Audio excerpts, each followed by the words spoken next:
Jane Eyre by Charlotte Bronte. Chapter 10. Hitherto I have recorded in detail the events of my insignificant existence.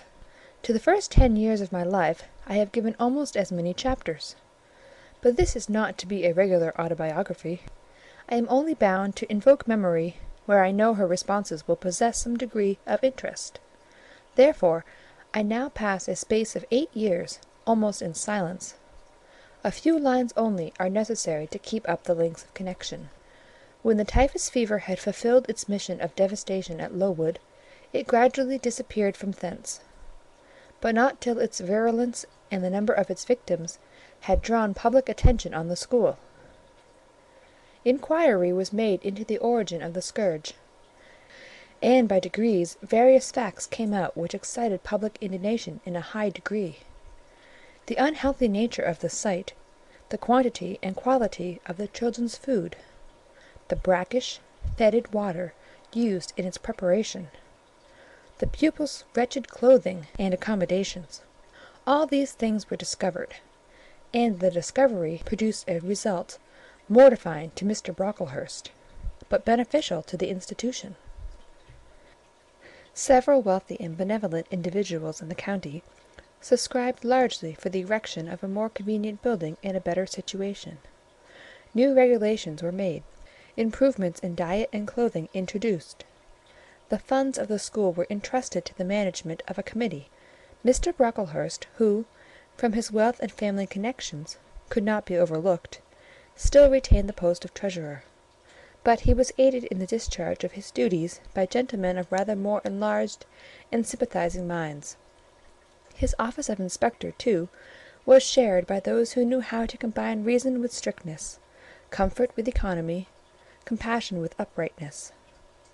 The school, thus improved, became in time a truly useful and noble institution. I remained an inmate of its walls, after its regeneration, for 8 years, 6 as pupil and 2 as teacher, and in both capacities I bear my testimony to its value and importance. During these 8 years my life was uniform, but not unhappy, because it was not inactive. I had the means of an excellent education placed within my reach, a fondness for some of my studies, and a desire to excel in all, together with a great delight in pleasing my teachers, especially such as I loved, urged me on. I availed myself fully of the advantages offered me. In time I rose to be the first girl of the first class. Then I was invested with the office of teacher, which I discharged with zeal for 2 years, but at the end of that time I altered. Miss Temple, through all changes, had thus far continued superintendent of the seminary. To her instruction I owed the best part of my acquirements.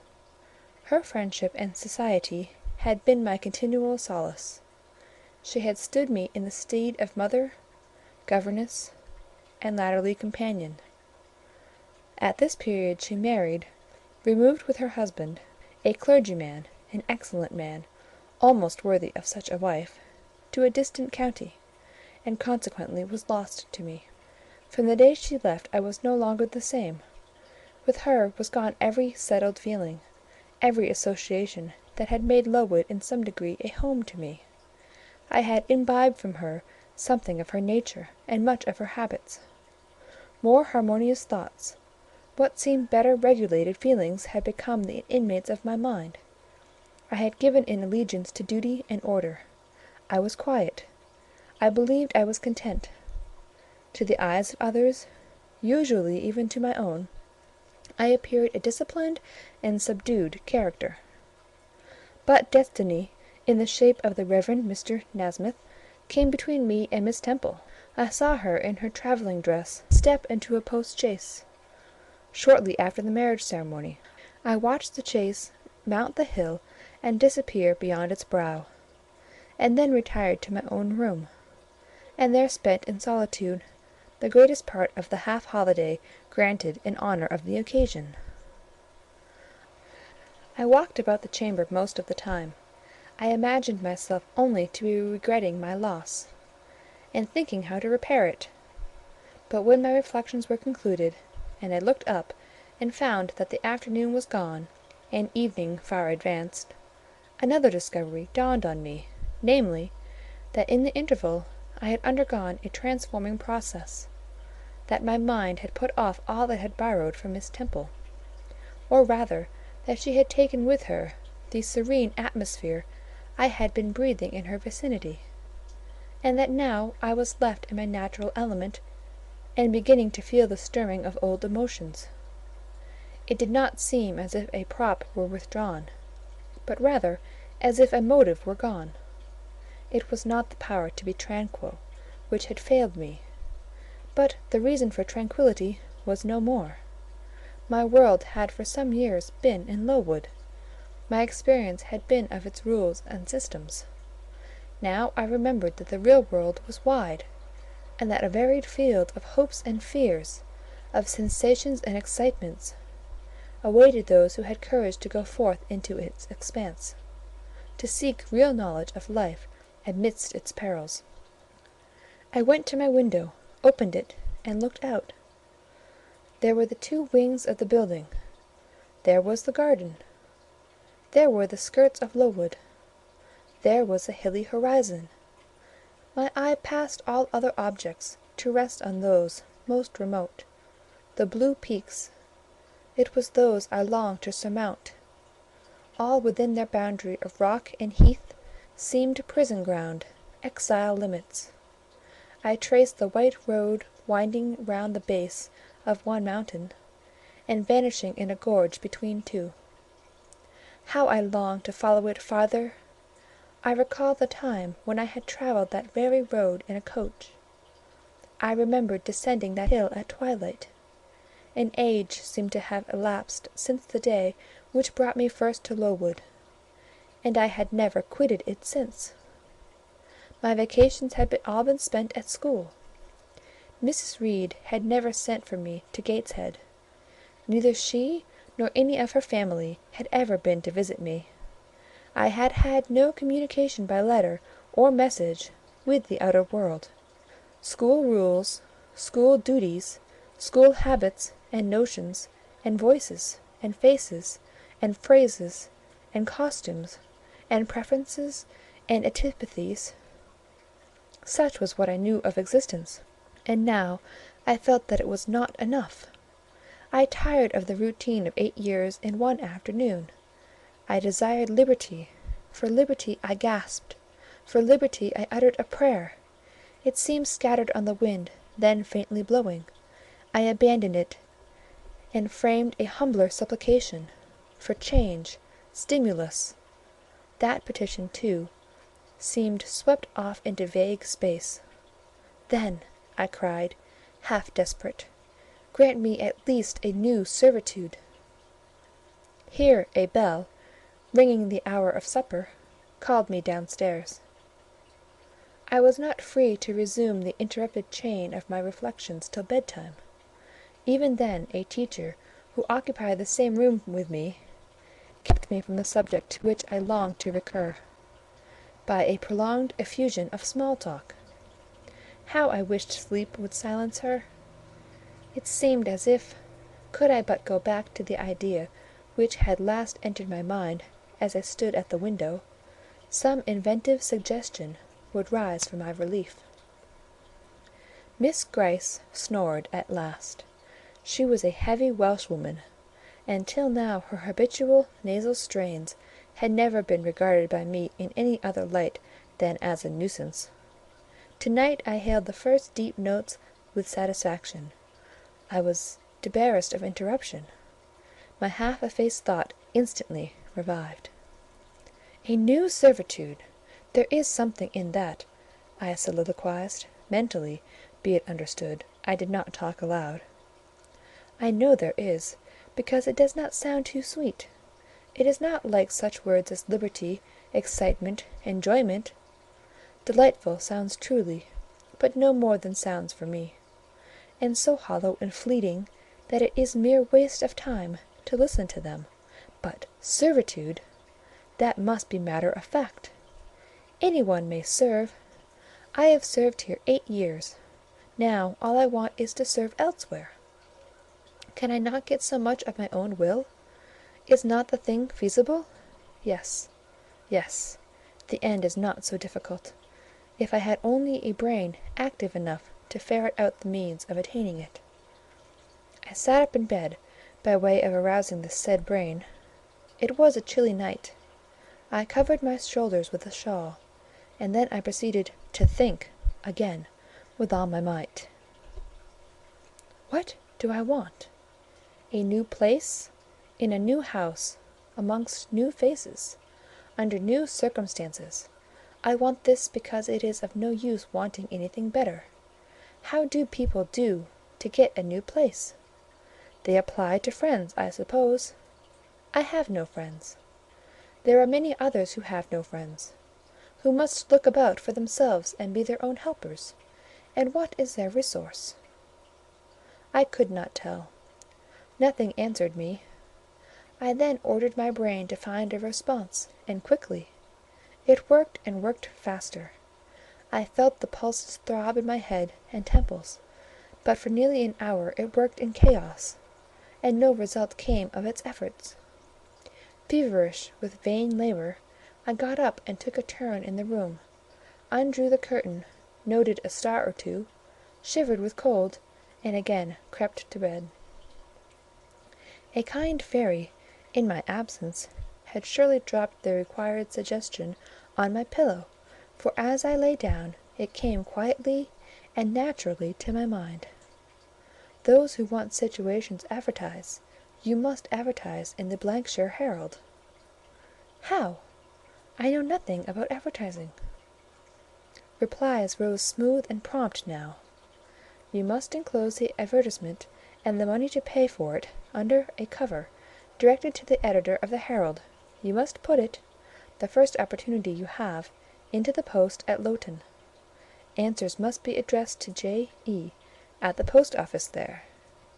You can go and inquire in about a week after you send your letter, if any are come, and act accordingly. The scheme I went over twice, thrice. It was then digested in my mind. I had it in a clear, practical form. I felt satisfied, and fell asleep. With earliest day I was up.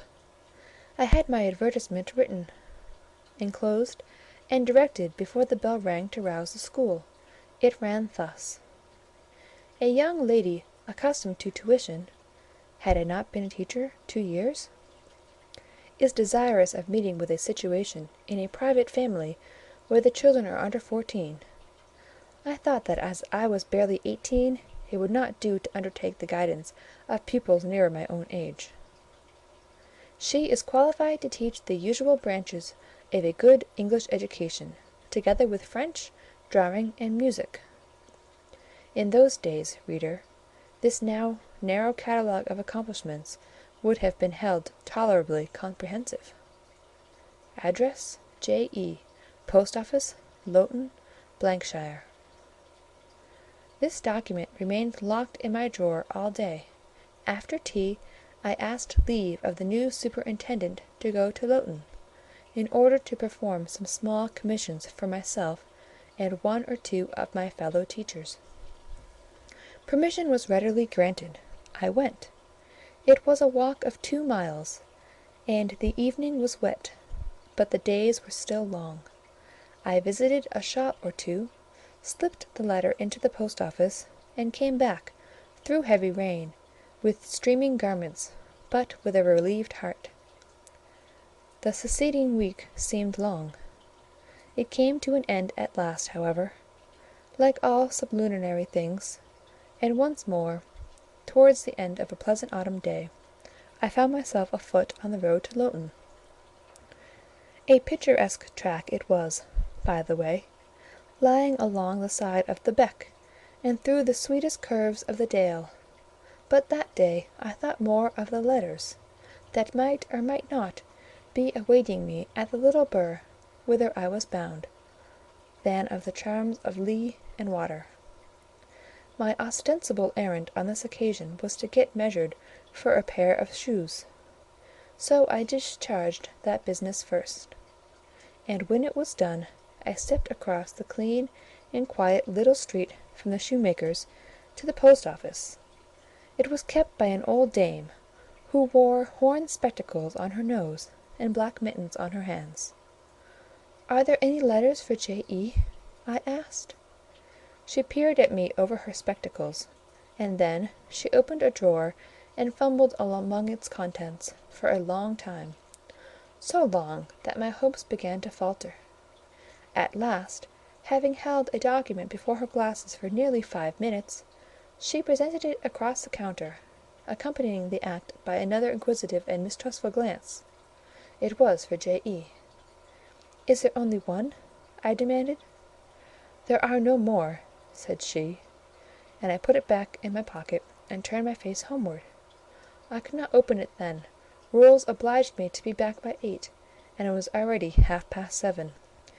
Various duties awaited me on my arrival. I had to sit with the girls during their hour of study; then it was my turn to read prayers, to see them to bed.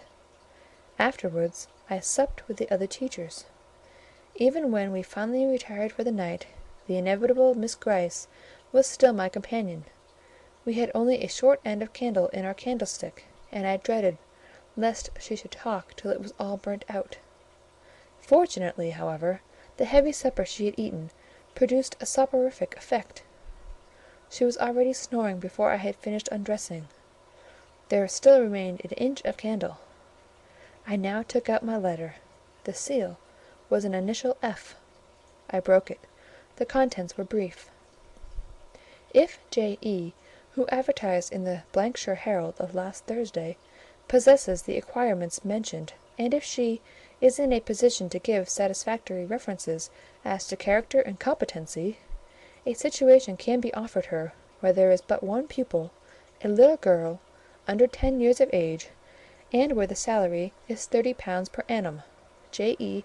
is requested to send references, name, address, and all particulars to the direction Mrs. Fairfax, Thornfield, near Millcote, shire." I examined the document long. The writing was old-fashioned and rather uncertain, like that of an elderly lady. This circumstance was satisfactory. A private fear had haunted me, that in thus acting for myself, and by my own guidance, I ran the risk of getting into some scrape; and, above all things, I wished the result of my endeavours to be respectable, proper, en règle. I now felt that an elderly lady was no bad ingredient in the business I had on hand. Mrs. Fairfax! I saw her in a black gown and widow's cap, frigid, perhaps, but not uncivil; a model of elderly English respectability. Thornfield!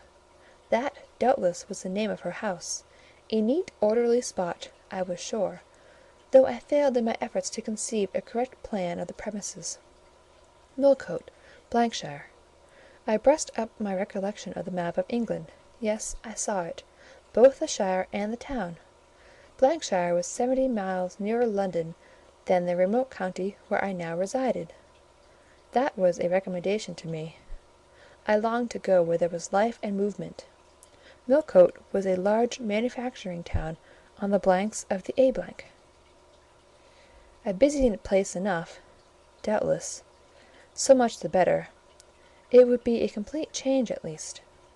Not that my fancy was much captivated by the idea of long chimneys and clouds of smoke; but, I argued, Thornfield will, probably, be a good way from the town. Here the socket of the candle dropped, and the wick went out. Next day, new steps were to be taken. My plans could no longer be confined to my own breast. I must impart them in order to achieve their success. Having sought and obtained an audience of the superintendent during the noontide recreation, I told her I had a prospect of getting a new situation, where the salary would be double what I now received, for at Lowwood I got only £15 per annum, and requested she would break the matter for me to Mr. Brocklehurst, or some of the committee, and ascertain whether they would permit me to mention them as references. She obligingly consented to act as mediatrix in the matter. The next day she laid the affair before Mr. Brocklehurst, who said that Mrs. Reed must be written to, as she was my natural guardian. A note was accordingly addressed to that lady, who returned for answer that I might do as I pleased; she had long relinquished all interference in my affairs. This note went the round of the committee, and at last, after what appeared to me most tedious delay, formal leave was given me to better my condition if I could, and an assurance added that as I had always conducted myself well, both as teacher and pupil at Lowwood, a testimonial of character and capacity, signed by the inspectors of that institution, should forthwith be furnished me. This testimonial I accordingly received in about a month, forwarded a copy of it to Mrs. Fairfax, and got that lady's reply, stating that she was satisfied, and fixing that day fortnight as the period for my assuming the post of governess in her house. I now busied myself in preparations. The fortnight passed rapidly. I had not a very large wardrobe, though it was adequate to my wants, and the last day sufficed to pack my trunk, the same I had brought with me 8 years ago from Gateshead. The box was corded, the card nailed on. In half an hour the carrier was to call for it to take it to Lowton, whither I myself was to repair at an early hour the next morning to meet the coach. I had brushed my black stuff travelling dress, prepared my bonnet, gloves, and muff, sought in all my drawers to see that no article was left behind, and now, having nothing more to do, I sat down and tried to rest. I could not. Though I had been on foot all day, I could not now repose an instant. I was too much excited. A phase of my life was closing to-night, a new one opening to-morrow. Impossible to slumber in the interval. I must watch feverishly while the change was being accomplished. "Miss," said a servant who met me in the lobby, where I was wandering like a troubled spirit, "a person below wishes to see you." The carrier, no doubt, I thought, and ran downstairs without inquiry. I was passing the back parlour, or the teacher's sitting-room, the door of which was half open, to go to the kitchen, when some one ran out. "It's her, I am sure. I could have told her anywhere," cried the individual who stopped my progress and took my hand. I looked. I saw a woman attired like a well-dressed servant, matronly, yet still young, very good-looking, with black hair and eyes, and lively complexion. "Well, who is it?" she asked, in a voice and with a smile I half recognised. "You've not quite forgotten me, I think, Miss Jane." In another second I was embracing and kissing her rapturously. "Bessie, Bessie, Bessie," was all I had said. Whereat she half laughed, half cried, and we both went into the parlour.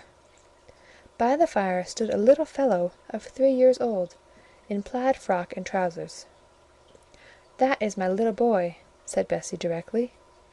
"Then you are married, Bessie?"